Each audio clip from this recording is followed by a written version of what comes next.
যে আল্লাহ পাক রব্বুল আলামিন আমাদেরকে দিনই একটি মজমায় বসবার তৌফিক দান করলেন বলি আলহামদুলিল্লাহ। আজকে আমরা আলোচনা করব তাবলীগের ৬ নাম্বারও নিয়ে। আমরা অনেকে তাবলীগে যাই, অনেকে আবার দাওয়াতে তাবলীগের কাজে সময় লাগাই। আমরা অনেকে চিল্লার সাথী, ৩ দিনকার সাথী। তো আমাদের অনেকের ৬ নাম্বার নিয়ে এখনও অবগত নাই বা জানা নাই। এজন্য আজকে এগুলা নিয়ে মুযাকারা করা, আলোচনা করা। রাসূল আকরাম সাল্লাল্লাহু আলাইহি ওয়াসাল্লামের সহবতে থেকে সাহাবায়ে কেরাম রাদিয়াল্লাহু তাআলা আনহু অনেক গুণে গুণান্বিত ছিলেন। তার মধ্য থেকে কয়েকটি গুণের উপর মেহনত করে আমল করিতে পারিলে দ্বীনের প্রতি চলা অতি সহজ। গুণগুলো হলো কালিমা, নামাজ, ইলম ও জিকির, ইকরামুল মুসলিমিন, সহিহ নিয়ত, দাওয়াত ও তাবলীগ। ১ নম্বর হলো কালিমা।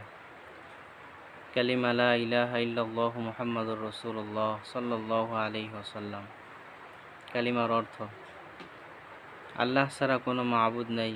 হযরত মুহাম্মদ মুস্তাফা সাল্লাল্লাহু আলাইহি ওয়াসাল্লাম আল্লাহ তাআলার রাসূল। কালিমার উদ্দেশ্য আমরা ২ চোখে যা কিছু দেখি বা না দেখি সব কিছু আল্লাহ তাআলার মাখলুক। আর মাখলুক কিছুই করতে পারেন না আল্লাহ তাআলাকে ছাড়া। আল্লাহ তাআলা সব কিছু করতে পারেন মাখলুককে ছাড়া। কালিমার ফায়দা যে ব্যক্তি কালিমা ইয়াকিন ও ইখলাসের সাথে একবার পাঠ করবে, আল্লাহ পাক রব্বুল আলামিন তার পিছনের সমস্ত গুনাহগুলোকে মাফ করে দিবেন। সুবহানাল্লাহ। যে ব্যক্তি দৈনিক এই কালিমা ১০০ বার পাঠ করবে, কিয়ামতের দিন তার চেহারা পূর্ণিমার চাঁদের ন্যায় উজ্জ্বল হয়ে উঠবে। হুজুর আকরাম সাল্লাল্লাহু আলাইহি ওয়াসাল্লাম বলেন, যে ব্যক্তি প্রথম ও শেষ হবে লা ইলাহা ইল্লাল্লাহ মুহাম্মাদুর রাসূলুল্লাহ, সে ১০০০ বছর বাঁচলেও আল্লাহ তাআলা তার গুনাহগুলোকে হিসাব নেবেন না। হাসিল করার উদ্দেশ্য, হাসিল করার তরিকা। এই কালিমার লাভ ও উদ্দেশ্য জানিয়ে অপর মুসলমান ভাইকে বেশি বেশি দাওয়াত দেওয়া ও সকল মুসলমানের জন্য দোয়া করা। আল্লাহ তাআলা কালিমার হাকিকত জেনে আমাদের সবাইকে আমল করার তৌফিক দান করুক বলি আমিন। নামাজ ২ নম্বর হলো নামাজ। উদ্দেশ্য হুজুর পাক সাল্লাল্লাহু আলাইহি ওয়াসাল্লাম যেভাবে নামাজ পড়েছেন এবং সাহাবায়ে কেরামদেরকে যেভাবে নামাজ শিক্ষা দিয়েছেন সেভাবে নামাজ পড়ার যোগ্যতা অর্জন করার চেষ্টা করা।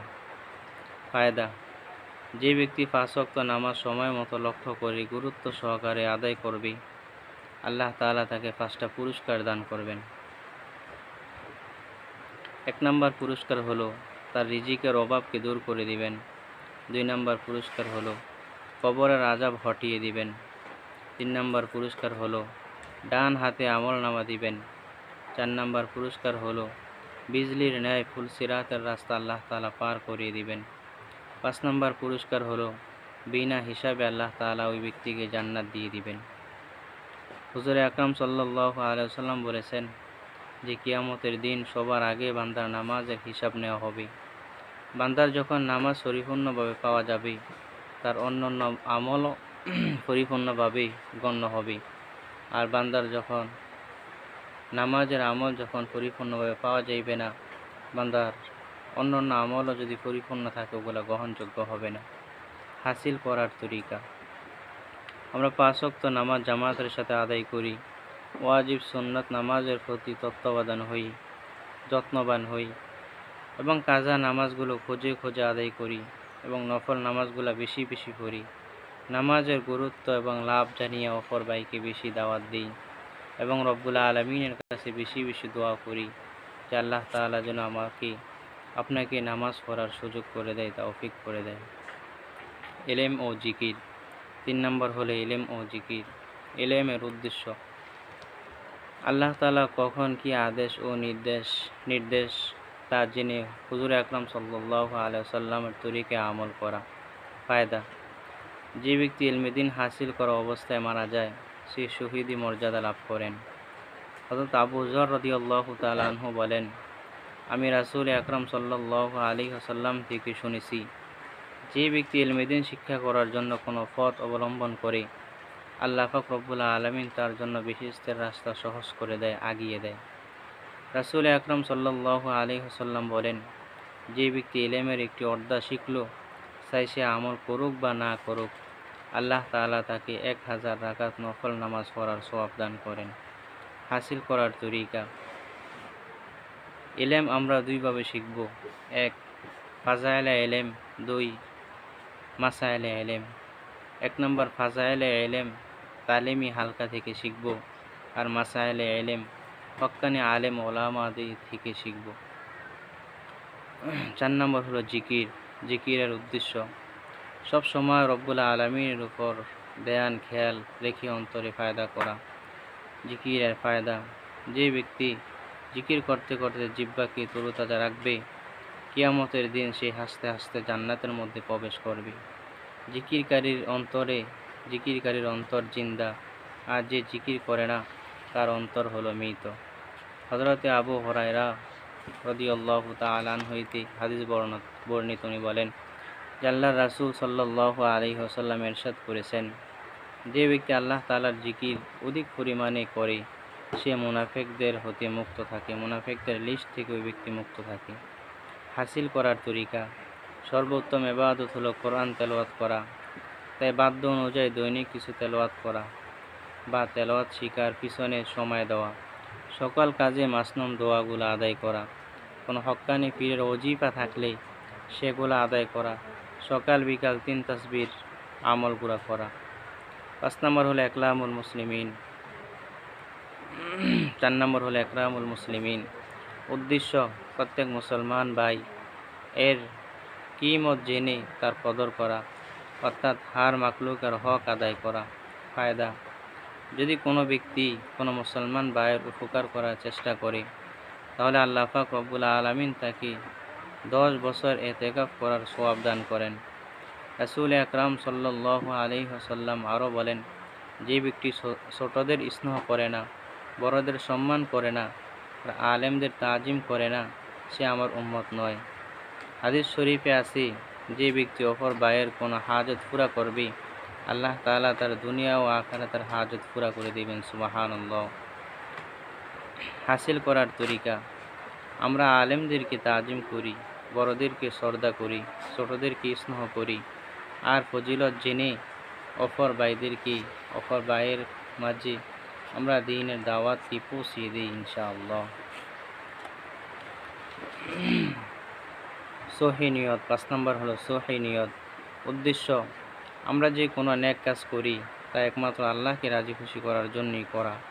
ফায়দা, নিয়তকে সহি রেখে সামান্য কিছু পরিমাণ দান করলো আল্লাহ পাক রব্বুল আলামিন সেটাকে বাড়িয়ে উহুদ পাহাড় পরিমাণ দান করার সওয়াব তার আমল নামার মধ্যে লিপিবদ্ধ করে দেয়। রাসূল আকরাম সাল্লাল্লাহু আলাইহি ওয়াসাল্লাম বলেন, ইখলাসের সাথে সামান্য আমল নাজাতের জন্য যথেষ্ট। কোনো ব্যক্তি যদি দান করে আর ওই দানটা যদি ছোট হয়, আল্লাহ পাক রব্বুল আলামিন তার দানকে কবুল করে ফেলেন।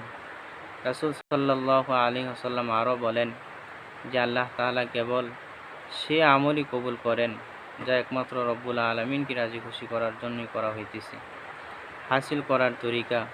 প্রত্যেক কাজের শুরুতে, মাঝে এবং শেষে নিয়তকে যাচাই বাছাই করা, যেতে আল্লাহর হুকুম ও রাসূল আকরাম সাল্লাল্লাহু আলাইহি ওয়াসাল্লামের তরিকা ঠিক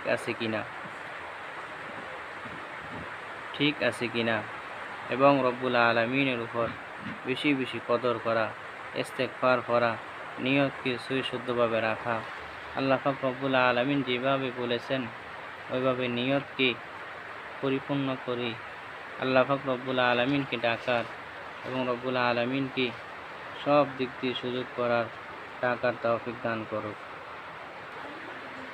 6 নম্বর হলো দাওয়াত ও তাবলীগ। উদ্দেশ্য এই সমস্ত সিফাতের নিজের মধ্যে আনার জন্য আল্লাহর দেওয়া জান, আল্লাহর দেওয়া মাল, আল্লাহর দেওয়া সময় নিজে আল্লাহর রাস্তায় বের হয়ে যান, মালের সহিত ব্যবহার শিক্ষা করা।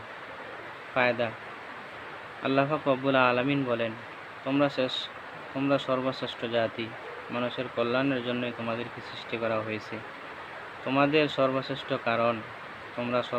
কারণ যে তোমরা সৎ কাজের আদেশ করবে এবং অসৎ কাজ থেকে মানুষকে হেফাজত করে রাখবে।